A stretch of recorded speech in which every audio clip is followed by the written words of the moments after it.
Hi, I'm Dave from boyinaband.com, and on this episode of Making the Beat, I'll show you how to make the beat for We Like Sportz by The Lonely Island. Now, it's an easy beat to make, but it uses some useful techniques like LFO modulated filters to make the synth sound more interesting. Okay, let's begin.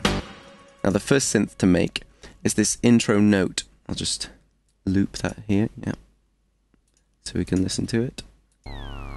There it is. And I've emulated the intro with two different synths. Just open this up, put them in a combinator to keep it tidy. I've made it with an instance of Thor and an instance of Malstrom. Thor is useful for the low end of the effect, and Malstrom I've used for the high-pitched drop synth, since it has this useful one-shot button, which is perfect for this situation. Okay, so starting with Thor, I've made 3 different oscillators, all analog oscillators, drop-down analog. Oscillator 1 is a sawtooth wave, and 2 and 3 are square waves.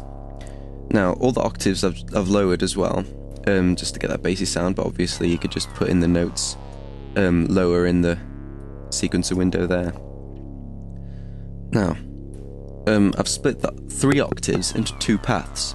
Oscillator 1 and 2 go through filter 1, and oscillator 3 goes through filter 2. Filter 1 will form the main power of the bass sound, with some texture added using this filter envelope, and filter 2 will make the modulating effect over the top of the bass sound with an LFO. Now, let's just mute Malstrom and make this from scratch so you can see how we do it. So analog oscillator 1, analog oscillator 2 and 3, and there we have it. Saw wave, square wave, and take the octaves down.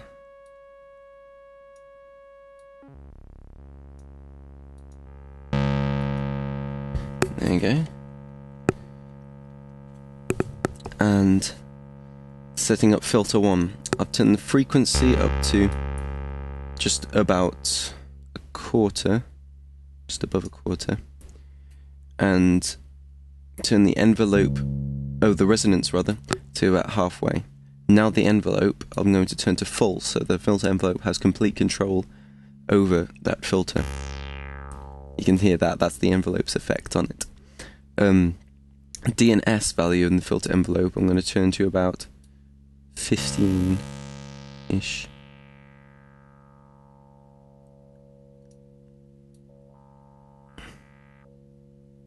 Yeah, and turn off the release. And this means that the filter frequency will take a while to drop down to the point it's set, as set by the decay, and then it'll stay at that consistent level with the sustain. Now, for the second filter, I'm going to increase the drive. Well, first of all, add it, low pass filter. Increase the drive a bit to that's just the input signal, making it louder. And the resonance I'll turn to about 3/4, and the frequency about 3/8. Now we'll get the LFO, the tempo sync, and turn the rate to about 6/4. And now we're going to link this LFO to this frequency knob on filter 2. To do that, we use this modulation bus routing section at the bottom here. Now I'll take LFO 1, which is in the drop down there, and get the amount at around 60-ish I had, so it doesn't affect it too much or too little. And then the drop down arrow for the destination, I want filter 2 frequency. Now this should, you can hear there's a kind of a modulation going on. And we also want the sustain to be up, so that you can hear it for the duration of that note. And there it is. There's the low end of the note. And now for the high end, we need to use Malstrom. And there it is. Now Malstrom I've made quite quickly. Let's initialize the patch. I have one sine wave here and another one here, just an octave apart, to give a bit more of a texture to the sound. And hit the one shot on mod A, turn this, scroll up until you get to this drop effect there, envelope rather, and fully on pitch. And now if you turn rate to about a quarter, so it takes longer for the pitch to drop, it should work. There we go. And that's how you make the high pitch drop synth. And I've actually added a delay unit here to the micro mix line mixer to add the kind of echo to that effect. Okay, so that was the hardest part of the beat. The rest is actually pretty simple. Let's move on to that now. Now, here it actually kicks in. There we go. Now that synth there, get back to that, is a saw wave, which I've just made with one multi-oscillator, drop down multi-oscillator, saw wave, and detuned it slightly, turn the frequency up a bit, and that's pretty much it. I've added a bit of LFO modulation there, as in a similar method to the first effect I showed, just to add a bit more texture. And that's that synth sorted. It's the one that's used in the intro there, and also throughout the song. Like here. Those notes there, just the higher version. And also, at this point, there's this sine lead, which I think is pretty much the world record for the easiest synth to make. Just make an instance of Malstrom, initialize patch, and take it down an octave, and there it is. Sorted.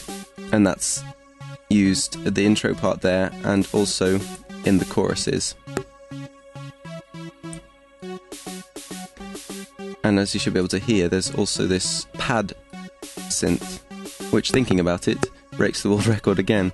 I just made an instance of Thor and turned the sustain up to full using the preset Epic Poly effect, so it's not doing too bad, breaking the world record twice in one tutorial. Okay, next up is the lead synth effect for the actual... Oh wait, no, the bass, let's go to there. Now I've made that just with an instance of Thor, 3 analog saw waves, all octaves taken down, or you could just take the notes down in the sequencer window. And that's that. See, the rest of the beat is actually really easy. Then we've got that lead verse synth that I was talking about, which I've made quickly with Malstrom. Sawtooth times 4 and a sine wave for the power, and that just gives the texture of the sound. Move the loop. And I've added together not transformers, but yeah, that LFO effect. I've just added modulator B, hit the filter, and routed both of the oscillators through by clicking these to filter B, which I've got there. And that's what it's doing to it automatically. And that's that synth. And last but not least is the beat, for which I've just got 4 different samples. It's doing the 3 sounds, a bass drum, 2 for the main snare, and then 1 kind of synthetic sounding snare for the fill. And I've routed them through the back here into a line 6.2 mixer, and on that I've got this Reverb RV7000 unit, and with the auxiliary knob I've just turned those up to give different levels of reverb, and that's it. Get your football, tennis, hockey and golf on, and go scare the other teams with your mad dog faces. If you found this tutorial useful, help me out by rating this video or posting a comment so other people can find it. And don't forget to check out my website, boyinaband.com. Have a nice day!